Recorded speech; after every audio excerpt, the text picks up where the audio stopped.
All right, everyone. Welcome back to the Spiritual Nomad podcast. And we have a guest joining me today named Stephen Leapley. Is that right? That's correct. Stephen Leapley. And we connected in the Instagram direct messages. And turns out he lives like right around the corner from me, in Vista, California. And I'm here in Carlsbad. And so we're joining here on Zoom to be safe and distanced, of course. And have a good conversation about deconstruction, reconstruction.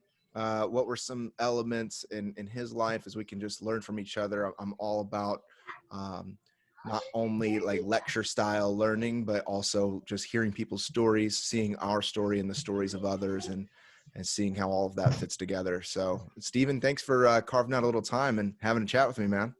Oh, you're welcome. No problem. Plus, we're all kind of interconnected, aren't we? Yeah. You know, if we think about it, like even if you have no spirituality or religiosity in you, there's elements. If you just sit back and let life just happen, and kind of, or not life happen, but like just let look at life around you as it happens. You can notice the interconnectedness of people. So if you're really paying attention. Yes. So. I love that. And that is this, man. That is understand. Because funny enough, talk about the interconnection, we have a lot of overlap already, talking about church affiliations here in the town and different friendships, and just so cool to see how everything, it's amazing how you zoom out. And I love even talking this theologically with people, is whenever you're so zoomed in, everything looks so like fragmented and it looks like it's disconnected. But the more you zoom out, the more you begin to see, oh, okay, the higher I go, the more connectedness I see. And that's even like with us, like relationally, it's like the farther out you go, you're like, oh, like these people know these people and I know those. And that goes the same, like from music, like you're like, wait a second, this is kind of like that. And the higher you zoom out, the more you see everything come together, Yes. That's like here, like in San Diego, like I grew up in the Midwest, so it's like, oh, Indiana is so far from California. Wait, you grew up in the Midwest? Yeah. So did I. No way. See, dude, that's awesome. Indiana, man. I was born in Miami, Florida. Okay. I grew up in on the south side of Indianapolis, Indiana. Okay. So, yeah, man. But the higher you go, you're like, oh, wait a second. This is all on the same continent, It's everything shrinks down. Where'd you grow up? Kind of all over. I was born in Ohio. I lived in Indiana for 5 years. Up in northern Indiana, so outside of South Bend. It was a town called Plymouth. And then I moved to Michigan for a year, and then basically like 4th grade through high school was the suburbs of Chicago. Okay. So I'm like threaded through all of the Midwest, I feel like. Man. Yeah. So all about the cold weather and shoveling your car and, And now I'm climatized to San Diego. I've been here 20 plus years. So I'm climatized now where if it goes below 70, I'm like, let me put on my parka and I'm like, what am I thinking? I remember my dad laughing at me one time. I'm like, I was talking to him one morning before I went to work some years back. And I'm like, I'll be right back, Dad. And this is before cell phones. And so I come back and he's like, what did you do? I'm like, I had to start the car to warm up. I'm like, you taught me that. He's like, how cold is it? I'm like, I don't know, it's like 54. And he's like, he's just laughing at me. And I'm like, yeah, I know.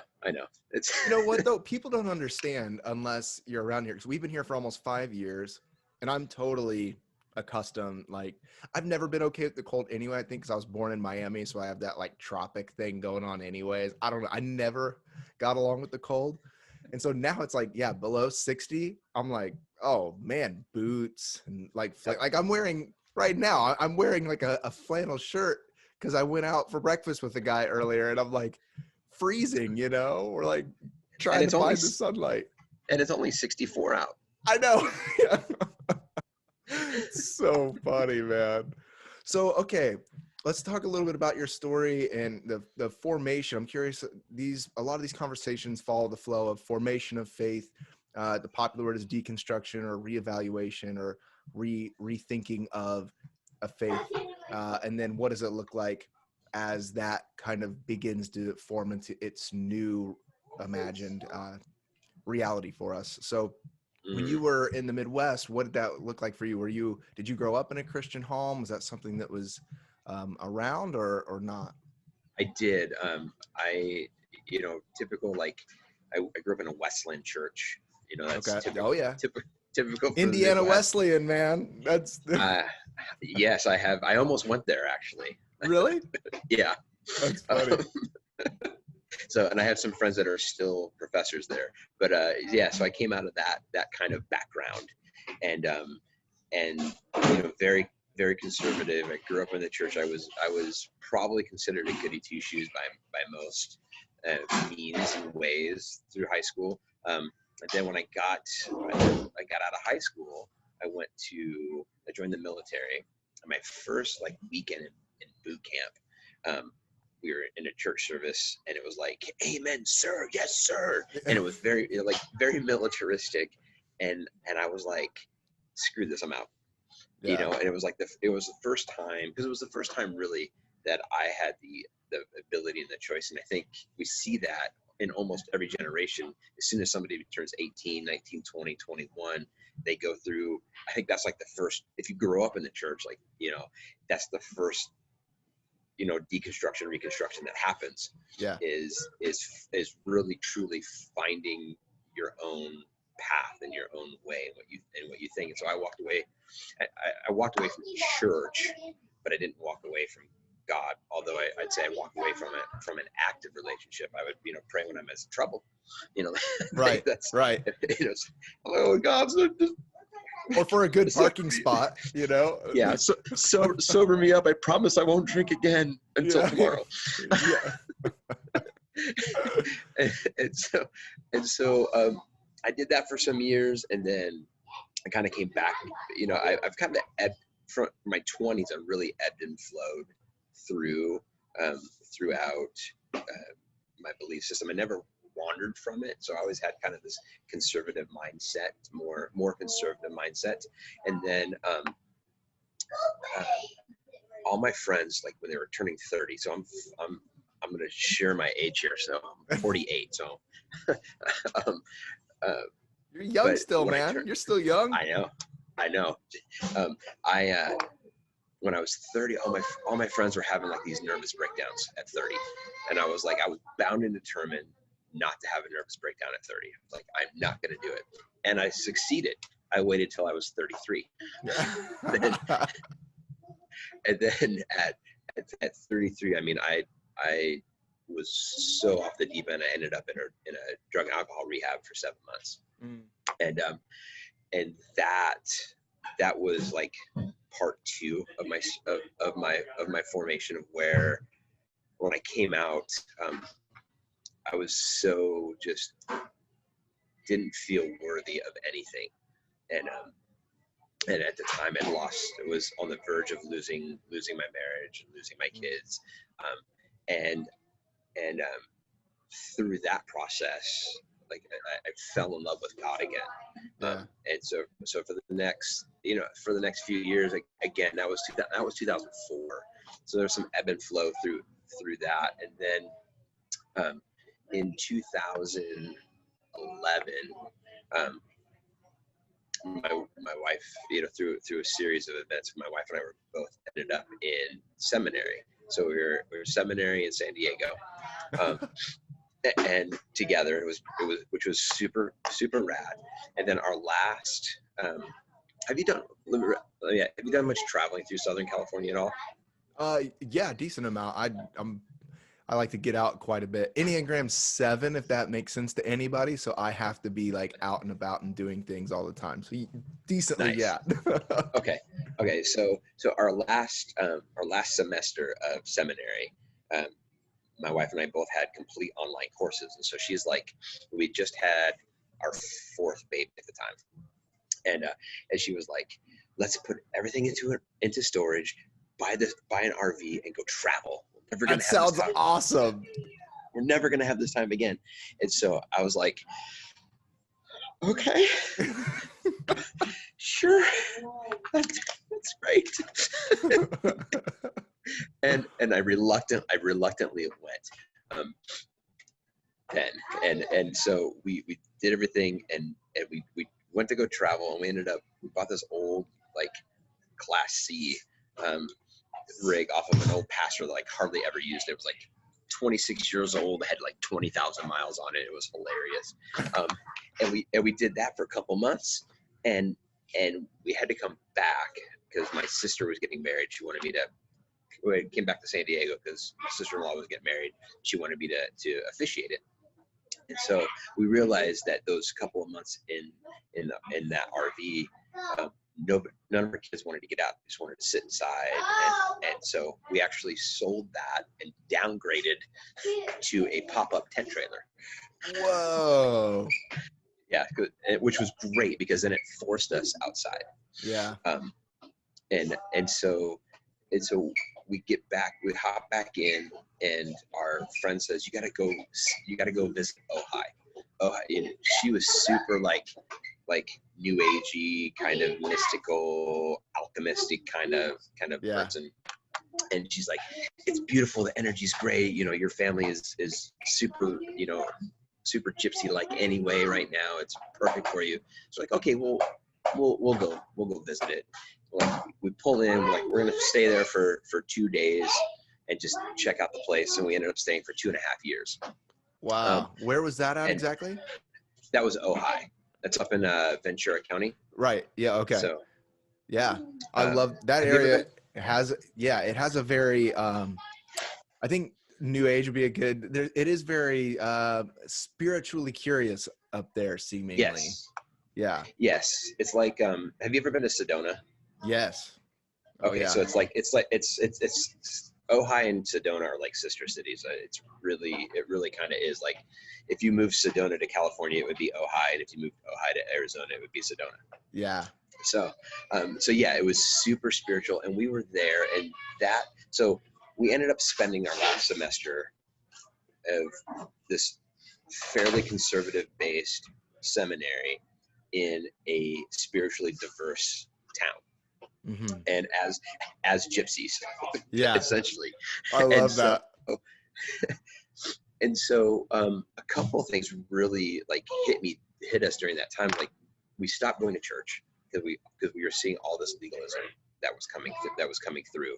And during this process, we were sitting in a park. We had this group of people. We used to do like community dinners in the park every week, and we were sitting there, and we're having this conversation. This one, and ended up talking about Jesus. This guy looks over. He's like, "Wait a minute, are you guys Christians?" And we're like, "Yeah, is that a problem?" And he's like, "No." He goes, "But like, you guys are the first people that never judged me for not being a Christian."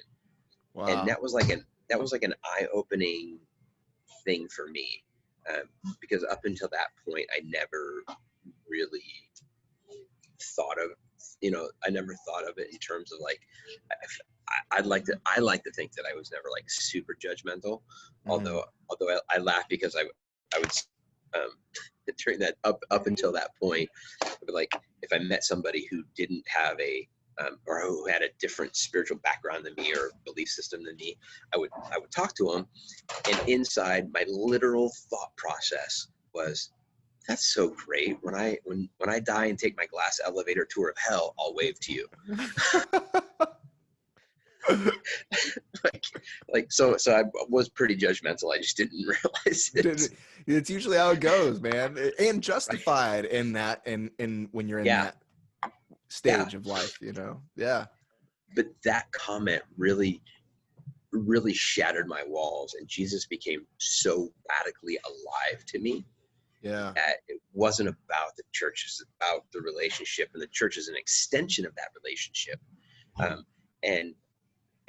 But I really, from that point, that was 2011, 12, that really began to just break down my walls of religiosity, if you will, and really embrace the spiritual journey that I was on, and get rid of my judgments, and really, like, when somebody had a different viewpoint or belief system than me, I literally was like, tell me how you got there. Yeah. Tell me your story, tell me your path. And we just began to talk, and it's from that point on, like in these last 8 years, it's been an amazing journey of growth, and I'll hit walls, but now when I'm hitting walls, I can stop and just go, okay, let me step, that big picture kind of look, right? Yeah. Now I really understand, what was it, the whole like think globally, act locally, Right. Yeah. thing. I come back to that so much now because it's so true, because it's like you have to act locally, you have to take care of your family, so to speak. You have to, spend that time invested into your tribe and in your community. At the same time, you have to be able to look at it from the bigger picture, so you can see how you're connected, which makes it more authentic and it makes it more real. Because then you're able to have compassion on people, and you're able to allow people to have compassion on you, and it helps remove judgments. And so that's been like my journey since 2012. And then just this last year, actually today, I finished one complete year. I read through the Oswald Chambers, My Utmost for His Highest, devotional. Yeah. I picked at it over the years, and I was like, oh, that's kind of a cool little thing here and there. But last December, I picked it up, and I was like, I want to check it out. And I committed to doing it for a year, and today was day 365 that I finished it. Oh, congratulations! The finish line. The finish line, and that had, because he was like Oxford, England, kind of theologian, and in the I think it was in the 30s, maybe a little bit less than that. I can't remember now. But he's got this really kind of hard line take of Christianity, but yet very, very much 2020 spirituality based. It's really cool. So it really helped me. It really helped me take some of those like more conservative values in our.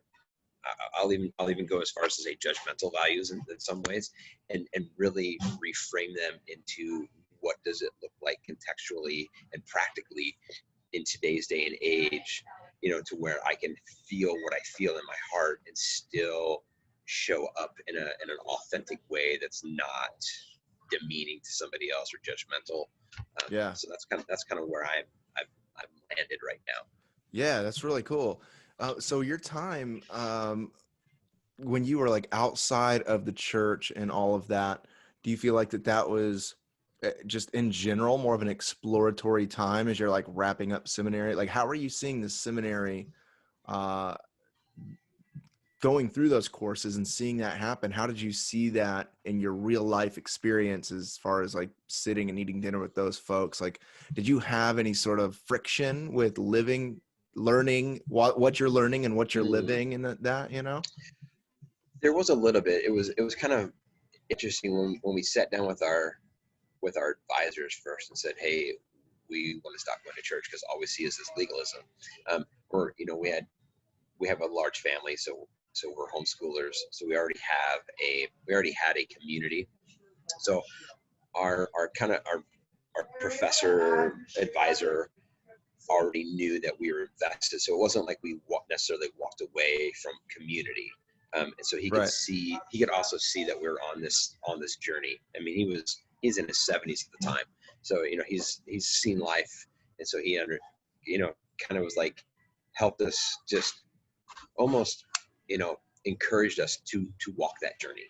Because I remember doing our dissertations, and it was like, what you write now is probably like 50% of it you're going to leave behind in the next 2 years anyway. Just because you're going to grow so much, and I've done that. It's kind of funny, and I've kind of come back to some of them, but with a complete different spin on it. But there was a lot of people who were like, how can you be in seminary? How can you call yourself a Christian if you don't go to church? And well, I'm okay. And so there was a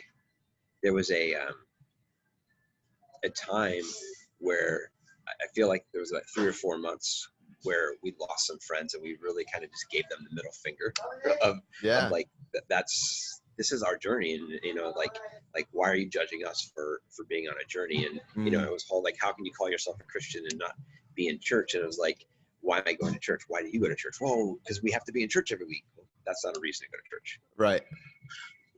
Checking, and it was really the beginning of eliminating the check in the box kind of lifestyle.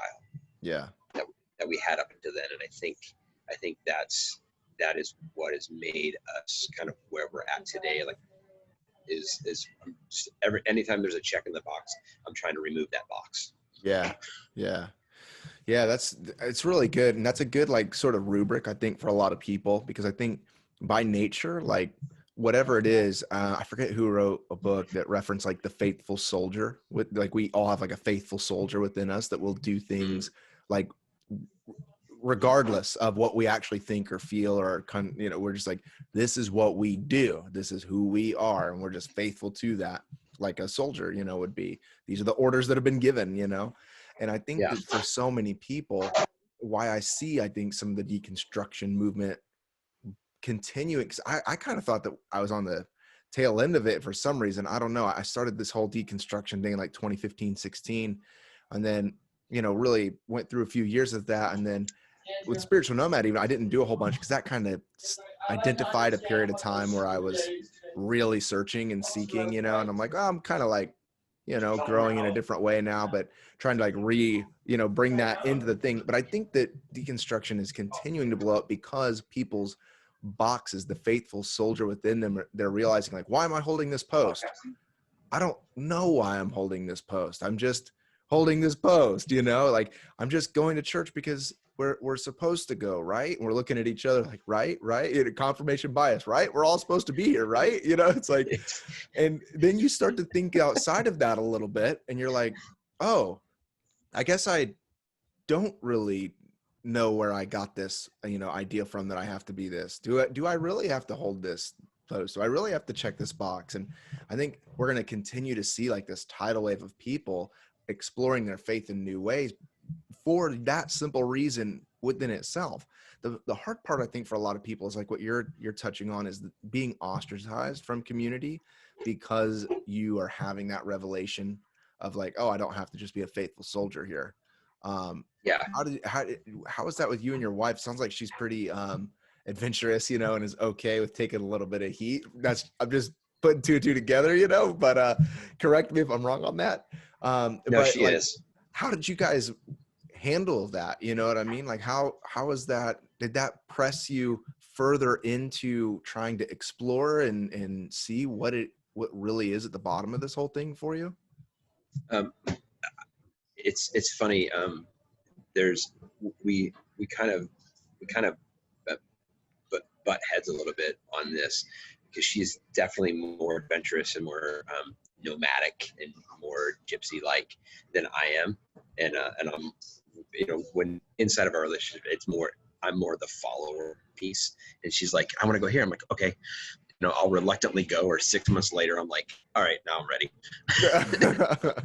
And she's like, well, I wanted to do that like six months ago, or I'm on something else now. And so, but she's helped me come out of that almost that Midwestern shell of trying to stay inside the lines and stay inside the box, even though I'm trying to uncheck it or not, and remove it. There's still like that. That's part of in this last 6 months for me has been more of a personal mindset flip in my own head as well. Not so much, spiritually, but just like everything, my spirituality, my all my relationships, my business itself. Everything is kind of going through a more deeper dive. I feel like I've taken, and I'm blessed in that, and the fact that 2020 has kind of pushed some of those things down to where it's almost created space for me to have that time.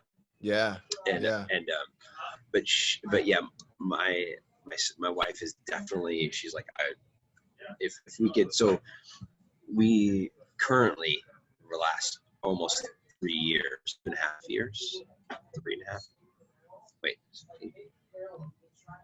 years, have lived in an RV. So we're considered full timers. We did a cross country trip with it, and we've been stationary for the last 2.5 years. So it's kind of like it almost feels like a lie to call ourselves full timers, but theoretically, we are full timers. We just happen to be stationary full timers. So right now, you guys are doing the RV life just stationary. Yeah. Wow. So where are you at right now? Out of curiosity. We're in Vista. We actually the Green Oak Ranch.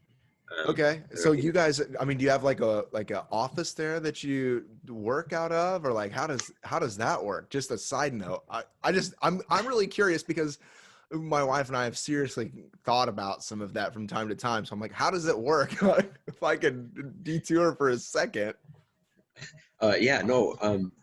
So I don't have an office there. I work out of my couch. Nice.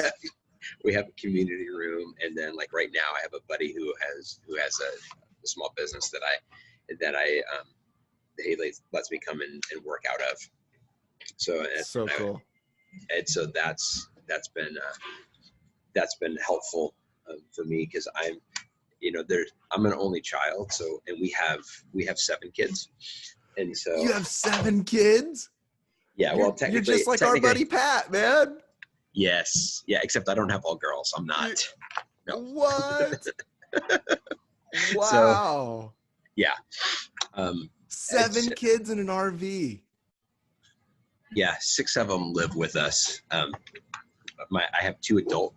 I have two adult kids. One of them moved out because he was going to go overseas, and then COVID hit, so he moved back in, and just has been kind of just trying to figure out where he's going and what he wants to do.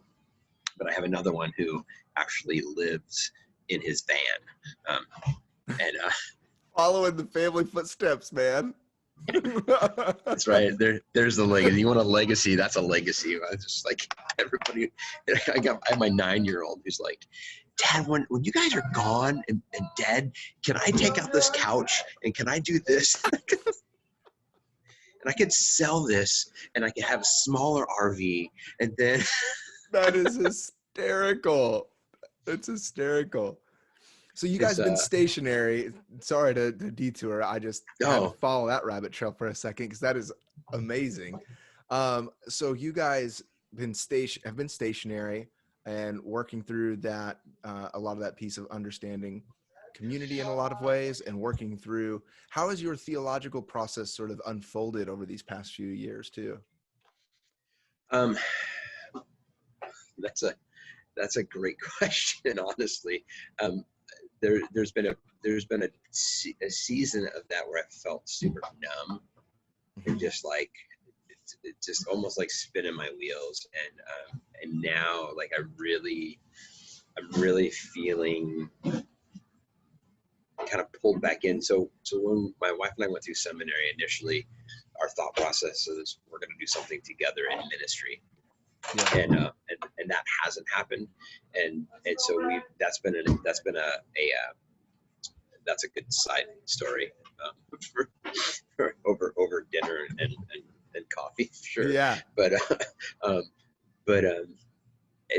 so that process is really kind of like I'm at a point where I'm really diving deep into who I am as a man, who I am as a leader, who I am as a almost like as a Jesus freak, and kind of coming out. 2020 has really blown my mind over how often I have fallen in line and just been like, this is what I'm supposed to do. This is how I'm supposed to be. And so I'm really kind of, I almost feel like, so I would say when I came out of the rehab in 2004, 2005, I had a conversation with God, and I was like, okay, show me the destination, God. He's like, I don't work that way. You know that? Like, Right. like you know where the end result is. I'm like, yeah, but I want to know what my end result is. And so he was gracious enough to kind of show me where his plans are for me. And I was like, sweet. And like a toddler child, it's like I grabbed God's hand. I'm like, okay, God, let's go. This is where we're going. This is where I have to go. I'm going to take you there. And it's almost like he just led me and let me walk him aimlessly for the last 15 years, you know, in some fashion. And then a couple of times would just like, you know, as a good dad would just grab your hand when you're going to fall over the edge. And so you don't fall, but you're like, whoa. And so I feel like theologically where I'm at right now is really in becoming more in tune with knowing where God has me going, but not focusing on that, focusing on the journey and being more present in the journey, because I haven't been present for so long. Yeah, I feel that. And that's been, I think, the biggest theological piece for me is letting go of the destination and not worrying about how I'm going to get there, just knowing, okay, that's where I'm going. And I think he allowed it for me because in the times where I felt in my deepest, darkest places where I felt like giving up, that was the hope that kept me going. And I was like, okay, if you got that for me, then I would step out, go back to my big picture and go, okay, I can see it. I can see I'm on a journey. Okay, cool. And then I would immediately go back into my small life and forget that I even saw the big picture. And so now I'm really like, I'm walking through day by day, big picture and small picture simultaneously. And that has helped me become more and more present in my journey. And I'm still in that process, which and I don't know how long I'll be in that process. And right now I actually don't really care because I'm learning how to take each day as it comes. So, you know, I plan for my future, but I'm living more presently versus before I was trying to live for the future. Totally. And just hitting those roadblocks, getting there and going, oh, I have to take this detour, and instead of just being present. It's like driving, right? It's like, okay, I know I got to go from here to, you know, downtown San Diego. And it's just like, I'm just going to drive the 15, but you know, there's 14 different accidents and you got to, you know, it's like, and you're like, and it's like, if you would just sit there and not watch my, you know, and just watch each segment of the journey, then, you know, oh, okay, I'm going to go over here and I'm going to follow and so it's been very, very freeing in a lot of ways in this last few months of just learning how to be present and mindful and like, okay, God, what do you have for me today? What does tomorrow look like that I need to be, you know, aware of, but help me just, you know, stay there for a small bit, but be more present and more mindful of what I'm doing today. And I think, you know, had we not been living, you know, minimalism is, you know, in the RV, I would completely be lost still, I think. So. What are some of the practices that you've developed? I think a big piece of like deconstruction, reconstruction has a lot to do with like learning new practices and disciplines. And for those of us that come from a Christian background or a history, you know, we sometimes get a knee-jerk reaction out of the word, like saying disciple or discipleship. You know, someone's like, oh, that's the last thing I want to talk about. Somebody beat me in the head with the discipleship stick for years, and now I'm going to hear it now. And what I like about that is reframing it as like the root word for disciple is also for discipline. You know, it's the same sort of the idea. And, you know, in a lot of other, as I've explored more Eastern religions and things, like disciplines and practices are not unique to the Christian faith. I mean, any faith tradition has distinct disciplines and practices that help us enter in the deeper engagement with who we are, who God is, what that means for our world, and for our effort, for our daily living. What are some of those practices that really began to help ground you and shape you as you hold both like the future oriented mind and also the present mind? That's a great question. In June, I stumbled across. Some of my past careers have been military, medical, medicine, and so I've come through this like massive world of acronyms. Okay. and Yeah. and so I preface that because I am an acronym junkie. If I can make an acronym or an acrostic out of something, I will absolutely do it. Hey, I've listened to enough Rick Warren messages, so I'm an acronym person too. So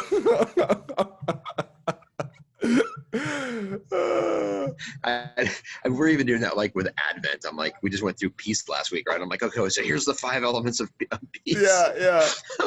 My dad is an acronym guy. So anyway, not to cut you off. Yes. No. But, so anything. So I will make an acronym out of anything.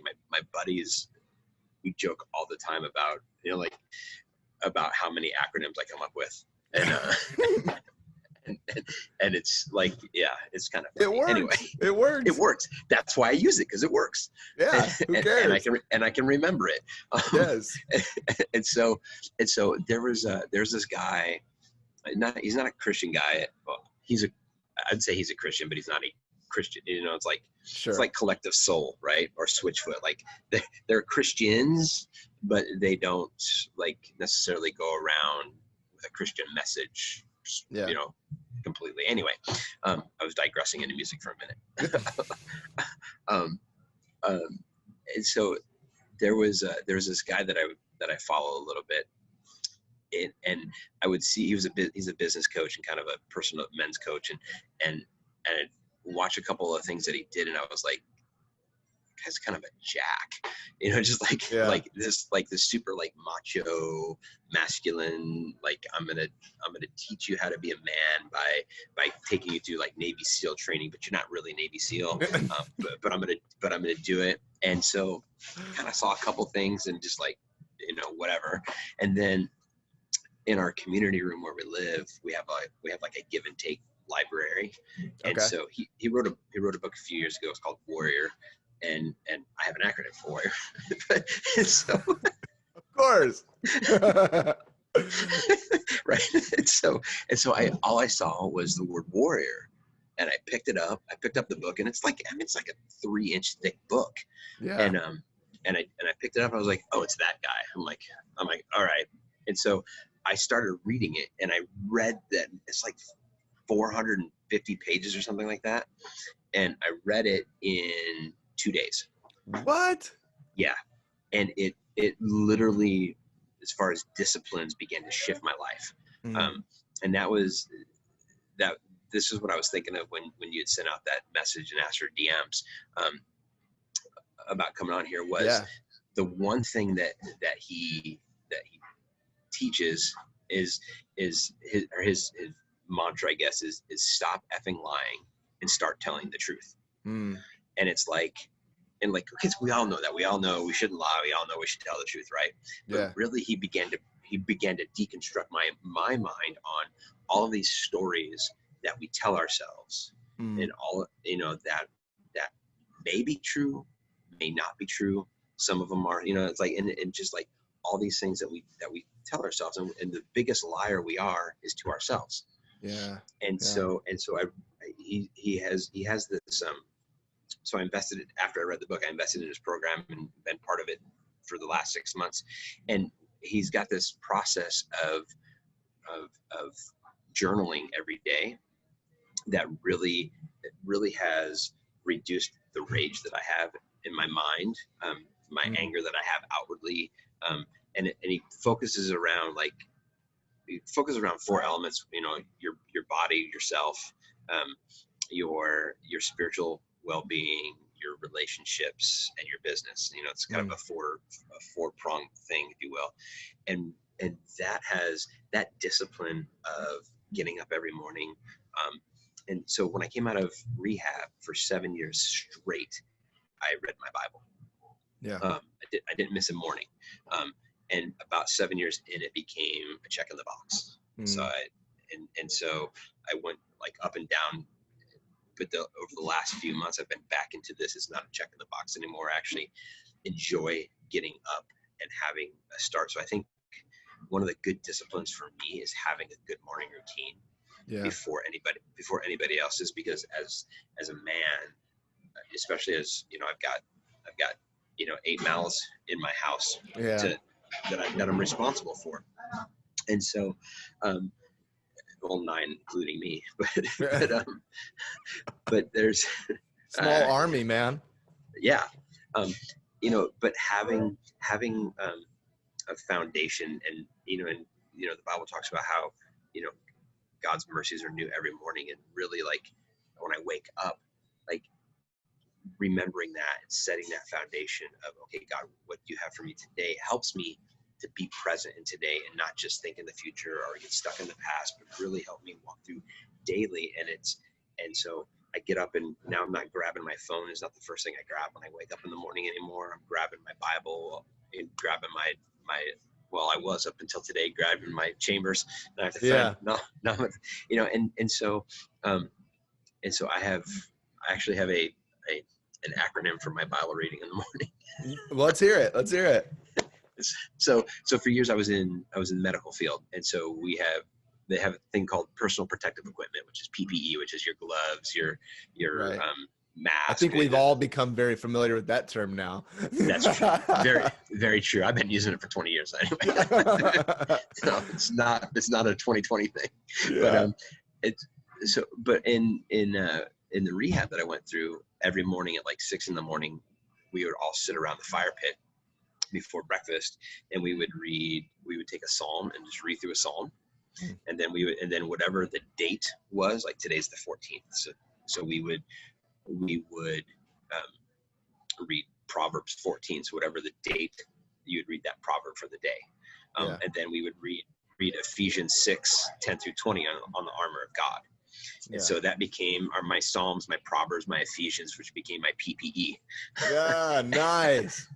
And so that, waking up in the morning, and for years, being in work and having to struggle with being up late with the kids or early in the morning with the kids, then have to get to work and not feeling like I had time. The PPE was a thing for me to be able to just, within 10 minutes, get some wisdom, get some worship, and get weaponized.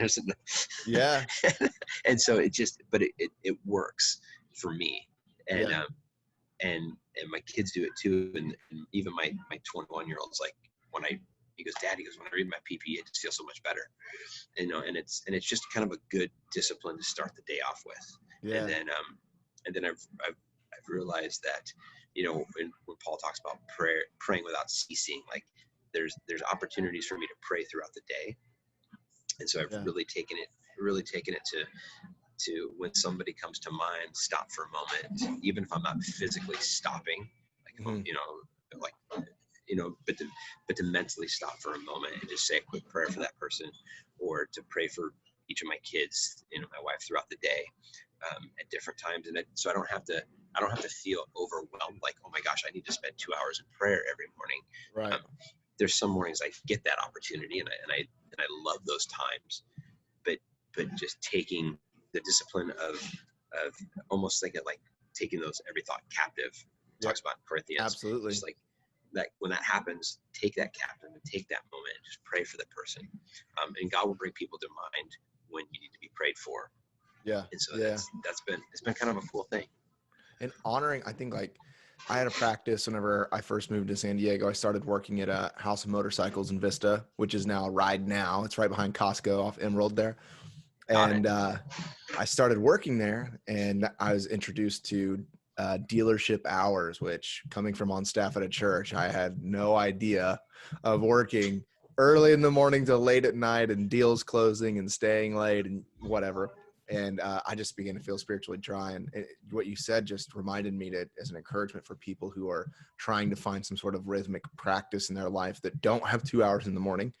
But what I would do is, like whenever something would come to my mind, I would stop and do just like a 1 minute sort of meditation or a 1 minute prayer. And I developed this practice and wrote a blog about it years ago. I don't know what happened to it, but about every time that I would go to the bathroom, and just like, take a pee or whatever, I would not get out my phone and scroll on Instagram or anything. I would use that time, because that's about a minute, 30 seconds to a minute. And I would have just a time of focused prayer or contemplation, or just, even just a gathering around my mind around simply breathing and just being like, okay, I'm here. I might not want to be here, but Yeah. I'm here. And it helps bring the fullness of my being to this present moment. And I think that's what really a lot of these spiritual practices are trying to do, is just bring all of us to the here and to the now.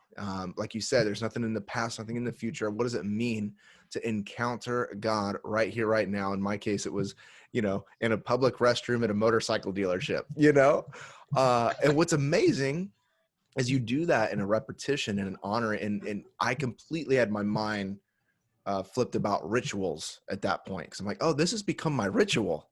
I've almost like created the bathroom to be my sort of temple, you know what I mean? And like, it's like this sort of, unorthodox way of creating an orthodox sort of thing in my life. And it really created that. And I was like, because I grew up in, charismatic church, where it's we don't have rites and rituals. I mean, we have our own rites and rituals, but they don't look super formal, but they're very flowy, aren't they?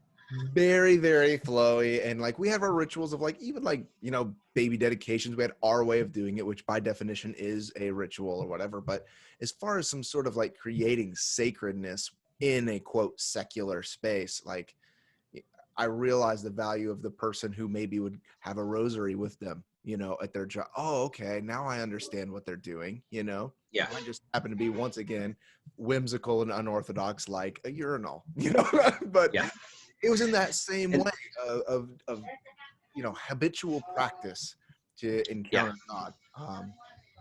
So I'm curious too, and as we wrap up, what would be some of the things that you might say? A couple things, if you have an acronym, I'd love to hear it. But like, what are someone who maybe is going through a deconstruction or reevaluation of faith, and they're just beginning to try to understand, what does a reimagined faith look like for my life?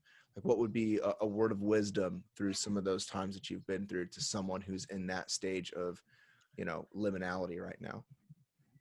I think, honestly, I think if you're already somebody who would consider yourself a believer, and you're struggling in that, I go back and I share the PPE with everybody. Read a psalm a day. Start at 1, and you get to 150. Get to 119, and there's 20, or there's 19 sections of 119. So sometimes those take me 19 days, and I'll just read 6-8 verses a day. Unless I have the time. If Psalm 119 hits me on a day that I have time, I'll read the whole thing. Yeah. If it doesn't, then I'll just break them down into smaller, because it's already broken into small sections anyway. But reading a Psalms a day, reading a proverb for the date, and then reading Ephesians 6:10-20, really has, just that piece has helped focus me in a time. And then it's almost like that becomes a habit. Yeah. Or has become a habit, to where now I'm able to branch out, and I don't feel bad if I don't do it. And I feel more blessed if I have more time, and it helps me see where my time goes. So, I mean, honestly, that would be the number one thing that I would say has helped me just stop while still moving forward. Yeah. What about someone, what would you, maybe word of wisdom, like if the season of time that you are in, maybe away from church, if you're in seminary, but like if someone's like, I just don't feel like I can get into my Bible right now. I'm really unsure about anything. I don't even know really who I am anymore right now. Do you have any words of the wise for any season of time that you experienced, anything like that? I laugh because my wife and I argue about Bible reading all the time. Really? Okay. Yeah. It's because she doesn't read hers very much, and it's been but she's super spiritual. I think acknowledging where you're at is a huge stepping stone to begin with, because when we don't acknowledge that, then we start to feel guilt, we start to feel shame, and then we feel like, oh, I can't go back into this, or I can't, God doesn't love me, or and so it takes us down this rabbit trail of negativity. Yeah.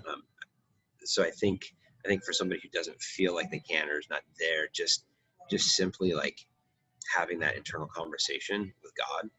Yeah. Like, okay, God, show yourself to me, make yourself real, show me where I can, where I have time. Yeah. And I think when we call out to God in that realness and in that rawness, he answers, and will eventually, sometimes it's a moment, sometimes it's a day, sometimes it's a year, but he will show up in a way that you can feel the presence, and you feel like, okay, yeah. I can engage this. And I think just being honest with ourselves is a great place to start.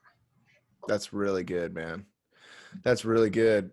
Well, man, thank you so much for carving out some time and jumping on and having a chat with me. And I think for a lot of people, I got listeners from a lot of different areas of the spectrum, and I think this is going to be beneficial for folks. So thank you so much, Stephen, for carving out some time and chatting with me. And any other parting things? Do you have anything that you want to, I'm not sure for your business, I'm not sure if that's anything at all. I just like to give people an opportunity. Is there anything you want to promote or draw attention to in any way? I hate doing that. No pressure to, but you know what, you got my name on there, so I'm all over the socials with my name. So cool. I'm by trade, right now I'm a copywriter, ghostwriter. So that's what I do to earn money and be able to stay at home. Nice. And which is fun. I love doing that, and I'm finally getting around to writing my books, which is that end goal that we talked about earlier. Yeah. So 2021, I'm looking at pulling back and going some more in depth with some coaching that I've done in the past.